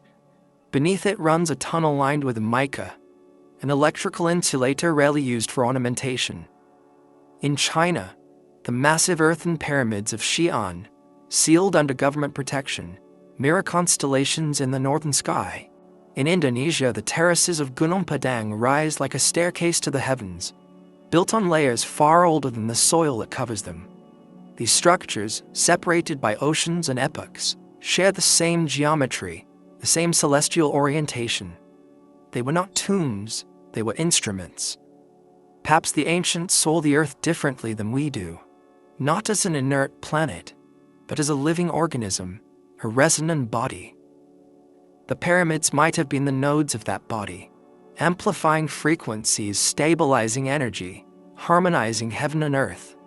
Every angle, every passage, every cavity could have been tuned like the string of an instrument.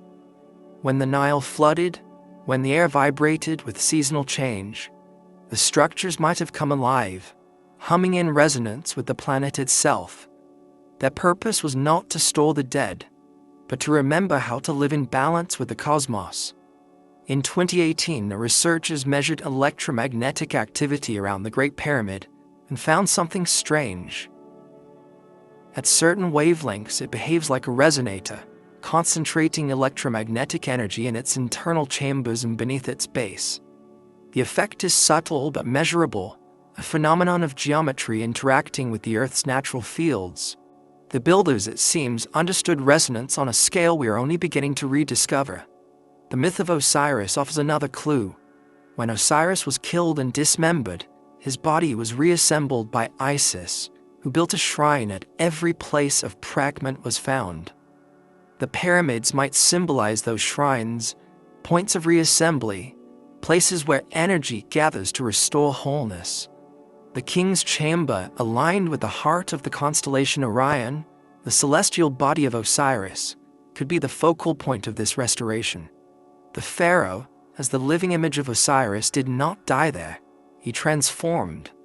The pyramid, then, was not a tomb but a chrysalis, a place where spirit and matter intertwined. Even the word pyramid betrays its mystery. From the Greek pia, fire, and amid, in the middle, it means fire in the center. That inner fire might not be symbolic. Ancient texts speak of a radiant energy within the temple, a light that does not burn, a flame that lives.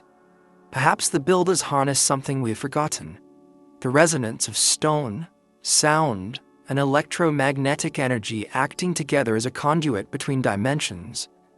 Imagine the pyramid not as a burial place, but as an interface, a bridge between the human and the cosmic. The sarcophagus in the king's chamber, carved from a single block of granite, could have been a resonance vessel, amplifying the vibrations of those who lay within. When ancient priests performed rituals of sound, chanting the sacred syllables of creation, the chamber itself would have vibrated in response, lifting consciousness beyond the physical. Death, in that sense, was not an ending but a frequency shift, a transformation through vibration. It's easy to dismiss such ideas as speculation. Yet even modern architecture, in its most advanced forms, has begun to rediscover the power of form and proportion.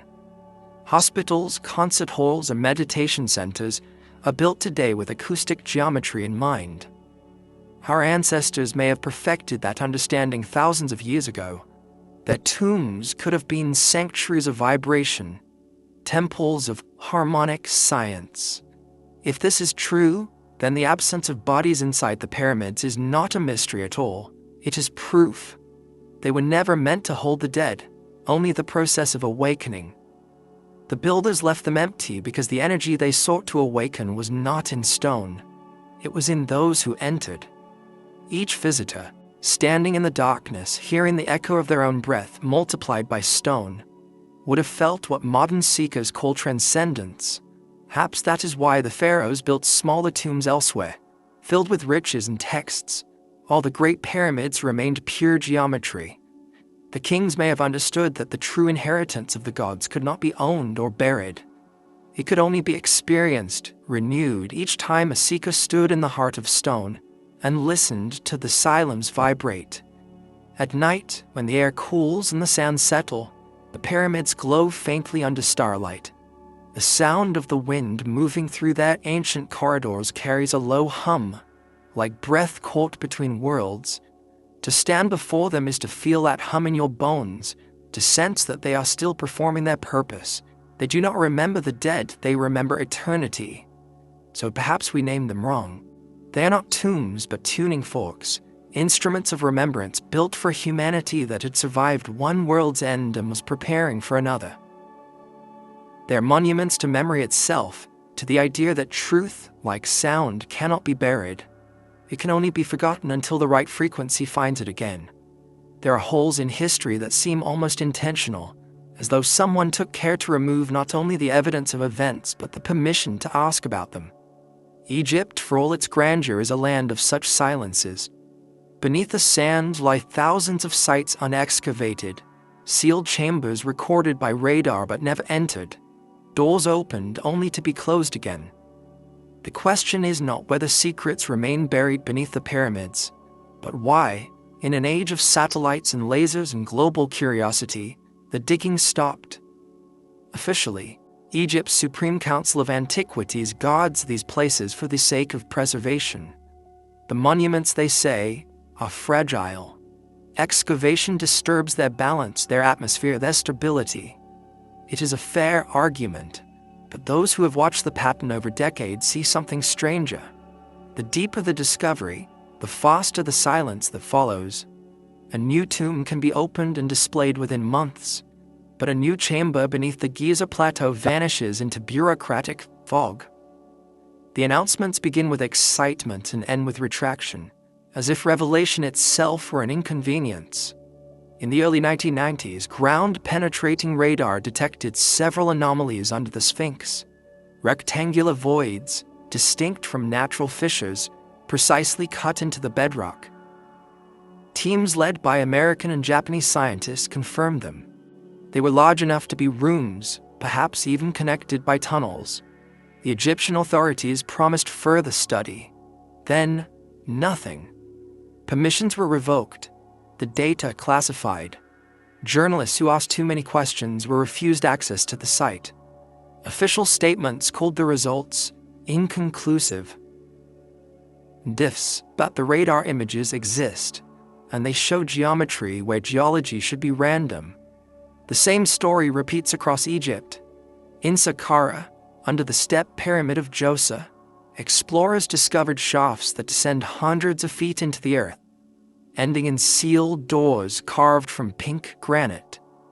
Behind one, robot cameras revealed hieroglyphs untouched for 4,000 years, and beyond that, another door. When the Ministry of Antiquities took control of the project, funding dried up. The next report never came. At Abydos, archaeologists found a massive subterranean structure shaped like a ship, made of stone so hard it defied chisels. Its purpose remains unexplained. Officially, it is a ritual building. Unofficially, it was quietly fenced off, and visitors are not allowed inside. Even the discoveries that reach the public arrive filtered through layers of control. Excavation teams must include Egyptian supervisors approved by the government. All film crews, all research notes, all samples pass through official hands. It is a system of protection that also functions as containment. In such a system, secrets can remain buried simply by never being acknowledged. Some whisper that there are deeper motives. Egypt's modern identity is built on the glory of its pharaohs. To admit anything older, anything that contradicts the official timeline, would unravel more than archaeology. It would challenge national myth. Western researchers who suggest pre-dynastic origins for the pyramids are often dismissed as pseudo-scientists. Yet those same voices keep returning with data that refuses to fade. Erosion patterns, astronomical alignments, geological cores, evidence that something predates the accepted narrative. And so, rather than debate, there is denial. Silence is easier than rewriting history. There are also political undercurrents. The tourism industry depends on a stable, digestible story, one that begins with the rise of dynasties and ends in their rediscovery by modern archaeologists. Mystery sells, but only in controlled doses. Too much uncertainty, too much speculation about lost civilizations or forgotten technologies threatens both faith and profit. The ancient world becomes a museum, not a question. Visitors are invited to look, not to think. But beneath that controlled narrative, the Earth itself continues to speak. In 2017, when the Scan Pyramids project detected the big void above the Grand Gallery, it was heralded as the greatest discovery since Tutankhamun. For a few weeks, headlines circled the world. Then came the familiar pattern: delays, retractions, warnings about structural safety. No cameras, no drills, no further study. 6 years later, the chamber remains untouched. Technology has outpaced permission. Why such hesitation? Perhaps the answer lies in who controls the past.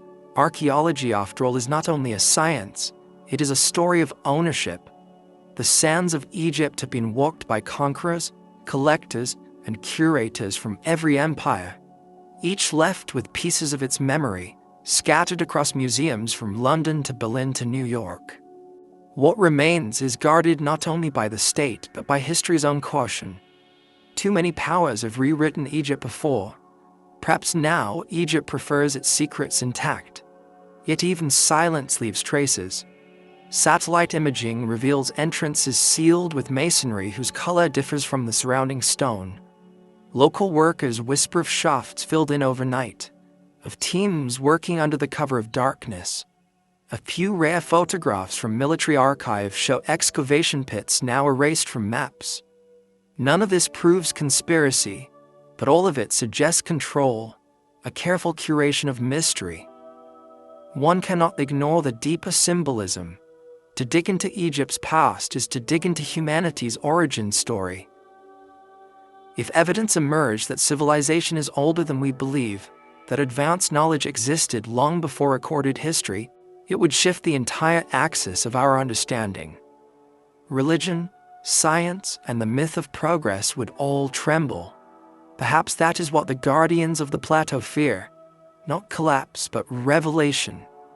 There is a passage in the Book of Coming Forth by Day that reads, "He who opens the secret chamber must first weigh his heart." The ancients knew that knowledge carries moral weight. To unseal what was sealed without understanding its purpose invites imbalance. Maybe the modern world, in its hunger for discovery, has not yet learned humility. The priests of old guarded their wisdom behind riddles for a reason. They feared not ignorance, but misuse. And so, the excavations remain forbidden, not because of politics or superstition alone, but because we still do not know what we are seeking. Beneath the Giza Plateau may lie nothing more than air and stone, or something capable of reminding us how small our timeline truly is. The desert keeps its patience. It has buried countless empires before, and it can bury curiosity just as easily. At night, when the guards leave their posts and the wind sweeps across the plateau, the sand moves in subtle waves, uncovering fragments only to hide them again. Somewhere below, in chambers no one has entered, the air is older than history, untouched since the last world ended. Perhaps the silence of Egypt is not defiance but mercy. Perhaps some doors remain closed because the questions waiting behind them have no gentle answers. And if one day those doors do open, and light falls upon what has been hidden for millennia, we may find not relics, but mirrors, reflections of ourselves, of our endless desire to know, and our deeper fear of what knowing will cost. Until then, the pyramids watch over their buried secrets. The sand drifts endlessly, and the earth hums softly with all the stories it has not yet allowed us to read. There are layers beneath our feet older than the language, older than gods. In them, the earth remembers every flood, every fire, every silence between civilizations. When you walk along the banks of the Nile, the ground itself feels heavy with memory. Compressed silt, thousands of years deep, carrying whispers of a time when the water rose higher than any temple. Egypt calls it the deluge of Nun, the inundation that birthed creation. Other cultures gave it different names: the Great Flood of Utnapishtim, the Deluge of Deucalion, the rain that swallowed the world of Manu. Different tongues, same echo. Each one tells of a world that drowned and a few who remembered enough to rebuild. For most of history, the flood was myth. Then the earth began to confirm it. In the last century, geologists found evidence of massive, abrupt flooding around the end of the Ice Age. River valleys in North America carved overnight. Layers of silt in Mesopotamia 15 feet thick. Ancient shorelines traced miles inland from today's coasts. The world, it seems, really did drown. And in the silence that followed, humanity began again, half in awe, half in fear. Egypt's flood was not the same as the Nile's annual rise. It was something vaster. The waters of Nun were not just water. They were the primordial chaos, the infinite ocean before creation. When they rose, they erased all order. When they receded, the first mound of land appeared, and on it, the gods began to build again. Each temple in Egypt reenacted that moment. Its floor represented the mound emerging from the abyss, its ceiling the sky, its walls the horizon between worlds. To step into a temple was to enter the memory of the flood.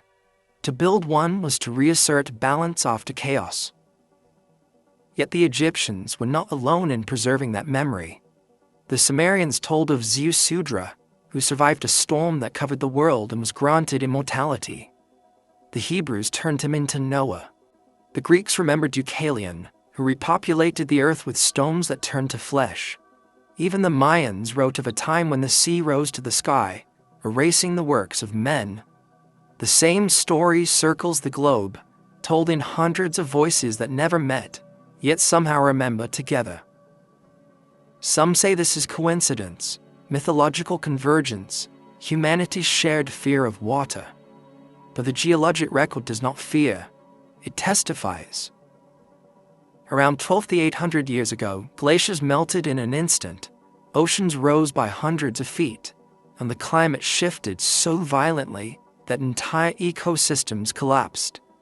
Scientists call it the Younger Dryas boundary event. The ancients called it the wrath of the gods.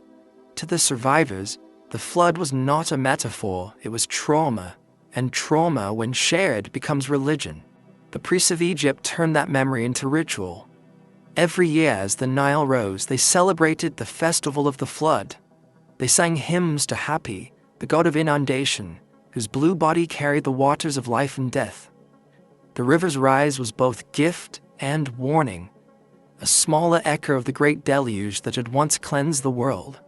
To control it, they built canals, dikes, and reservoirs, mastering the rhythm of the flood until it became the rhythm of civilization itself. Perhaps that is why Egypt endured when other cultures vanished. It had learned to live with water, not against it.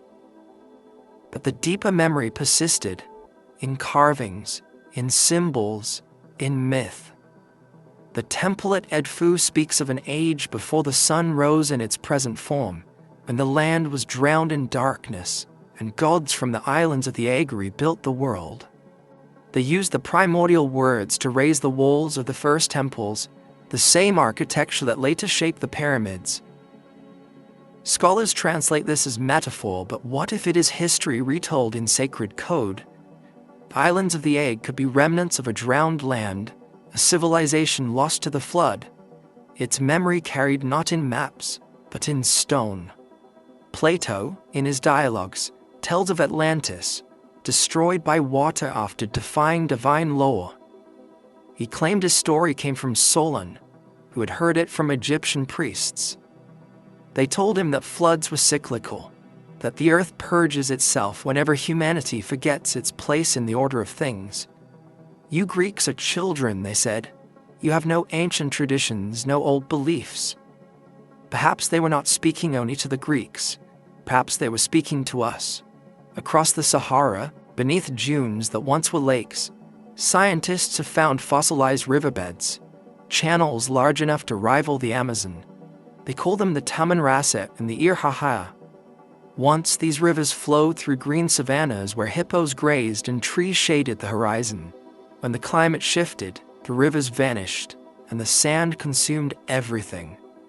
But satellites now show patterns of what might be ancient settlements along their banks. If those rivers existed during the flood, they could have carried refugees east toward the Nile, bringing with them memories of the deluge and the technologies to survive it. It is tempting to imagine the first Egyptians as survivors of that older world, keepers of pre-flood knowledge who rebuilt civilization along safer ground. The precision of their architecture, the sudden appearance of agriculture, writing, and astronomy, all within a few centuries. These do not look like beginnings but restorations. They were rebuilding, not inventing. Their gods too were survivors. Ta, who fashioned the world anew. Thoth, who restored the words of power. Isis, who gathered the scattered fragments of Osiris, symbol of life reassembled after destruction. Every culture that remembers the flood also remembers rebuilding. The Epic of Gilgamesh ends with a city, not a ruin. The ark comes to rest on a mountain, a new beginning. Egypt's temples aligned to the stars may have served as beacons of that beginning, marking the calendar not just of seasons but of cycles, of destruction and rebirth, written into the fabric of time. In our own century we watch the ice melt again, the seas rise again. and we wonder if the ancients were not warning us but reminding us. The flood was not punishment, but inevitability. A reset the earth performs when balance is lost.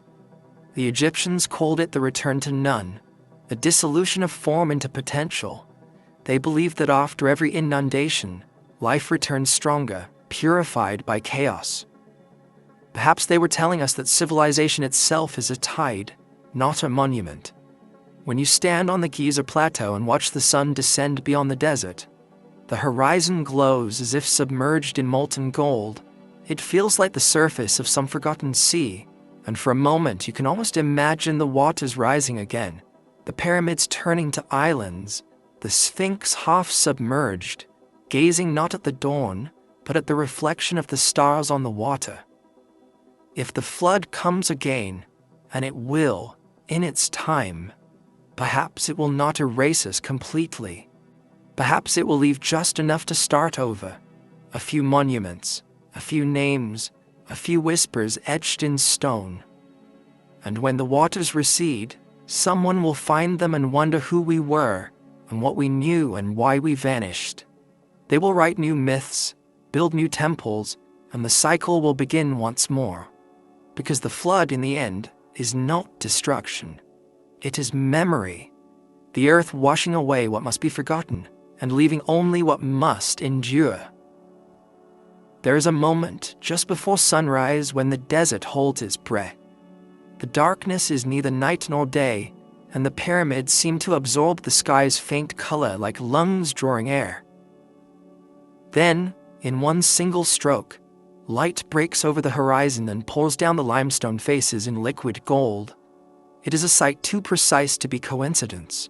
The first beam strikes the apex, splits into planes, and runs down each edge until the shadow of the pyramid folds itself perfectly in two. To those who built it, this was not simply dawn. It was a conversation, the sun speaking to stone. Ancient Egypt was built upon light. To them, light was not a metaphor for goodness, nor merely a symbol of truth. It was the substance of creation itself. They called it Ak, the radiant energy that animates both gods and men. It was through light that the world was sustained, and through its cycles that souls were reborn.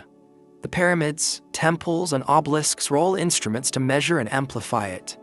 The builders were physicists of the sacred, mapping illumination with stone as others map sound with strings. Every temple in Egypt was oriented toward a specific moment of light. At Abu Simbel, twice each year, the sun pierces the temple's entrance to illuminate the inner sanctum, touching the faces of gods carved 30 meters deep within the mountain.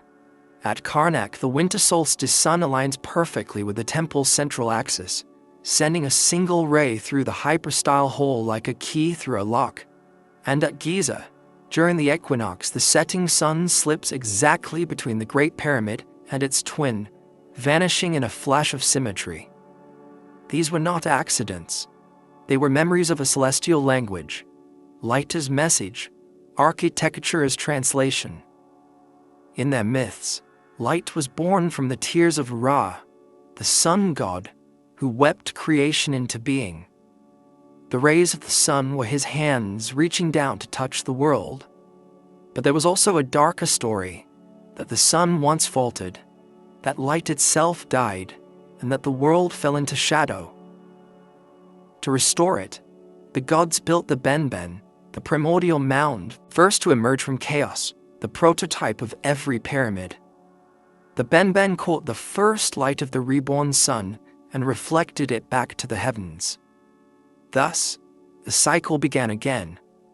The Great Pyramid may be the echo of that myth, a vast Benben stone designed to catch not just sunlight, but something more subtle, the living light of consciousness.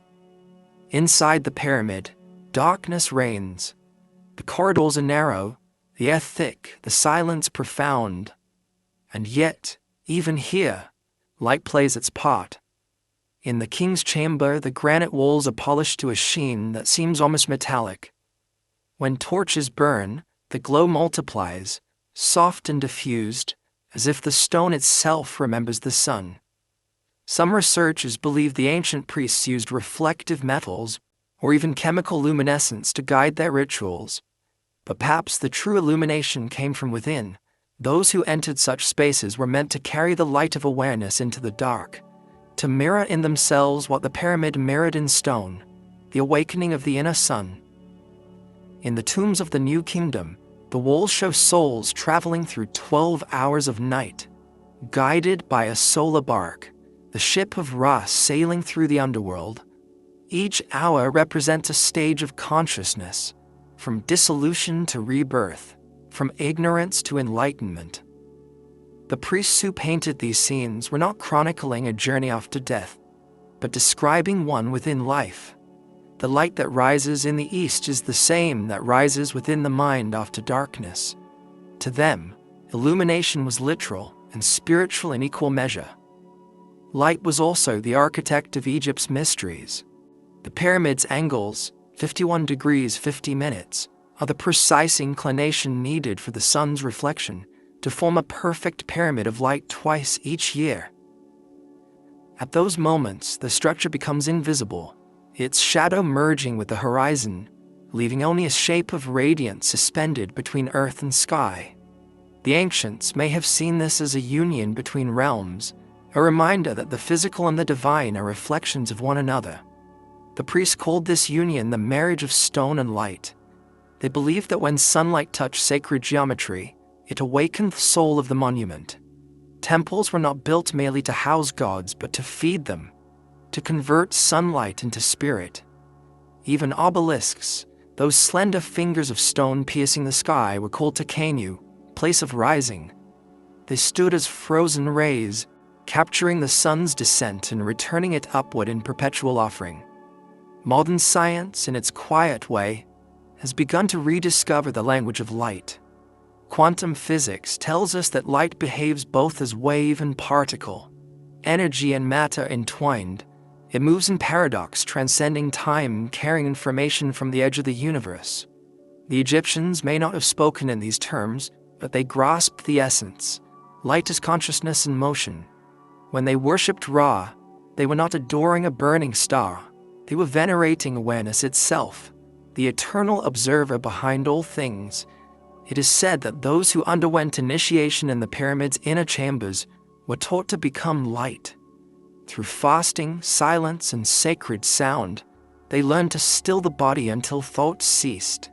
Then, in the dark, they awaited the rising of an inner radiance, the act igniting within. To exit the pyramid reborn was to return to the world as a living sun, carrying the dawn wherever one walked. This was immortality, not a survival after death, but as illumination within life. But over time, the language of light faded. The priest who understood it vanished. The rituals grew mechanical, the geometry ornamental.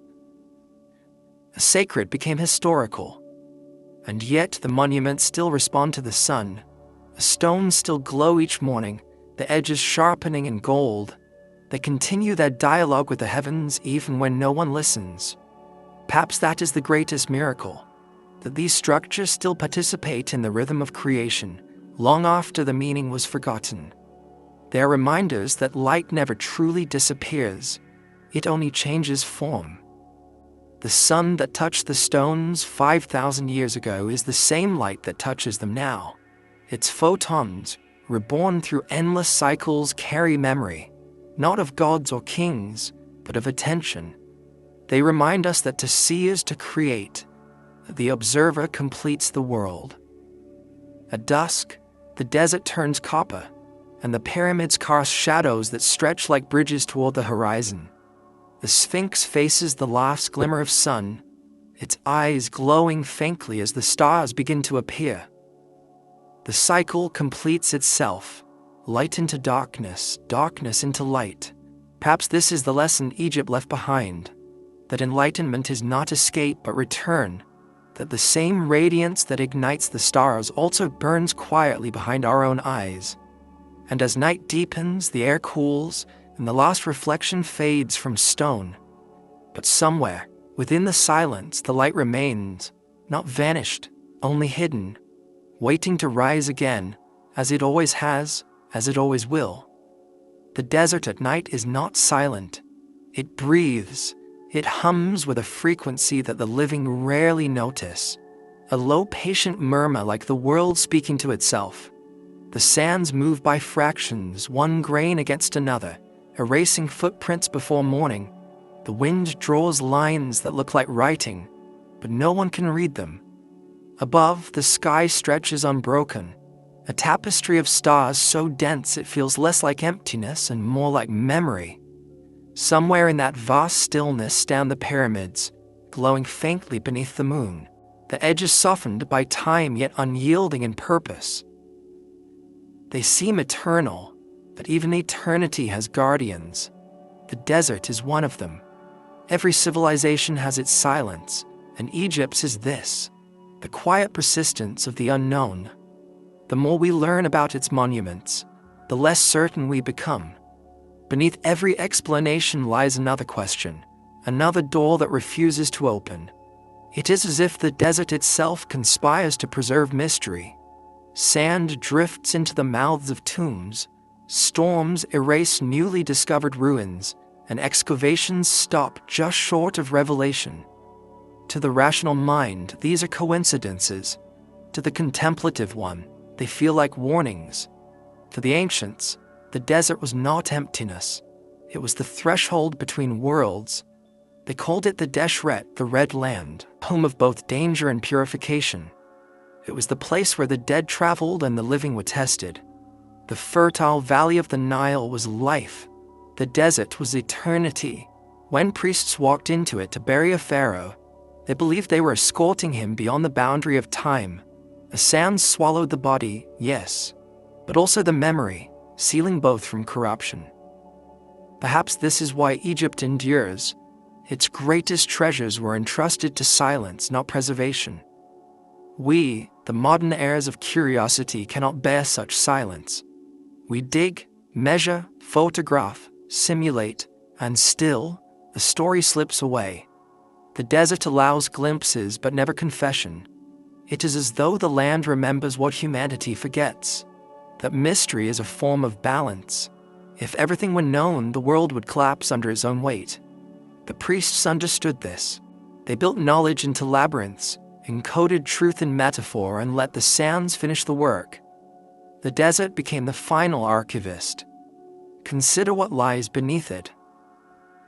Geological surveys show entire cities swallowed whole, temple complexes under dunes, pyramids buried beneath layers of sediment, ancient riverbeds fossilized into stone. In western Thebes, archaeologists found stairways descending into chambers so deep they vanish into groundwater. Beneath Saqqara, shafts drop hundreds of feet, ending in tunnels that stretch for miles still unexplored. Under Giza itself, seismic readings suggest hollow networks, perhaps natural, perhaps not. And yet, excavation is forbidden. The official explanation, safety. The unspoken one, fear. Not fear of collapse, but of discovery too vast to manage. The desert has seen worlds come and go. It was once an ocean, then a savanna, then a cradle of people who built cities of mud and stars. It watched them flourish, then fade, then vanish beneath its shifting skin. It has seen the birth of languages and their extinction, the rise of gods and their forgetting. If any consciousness could hold the memory of human history entire, it would be this sea of sand, ancient, impartial, infinite. To walk upon it is to walk across a living archive. Every grain is a page, every dune a chapter. Sometimes, the desert seems to test those who come seeking answers.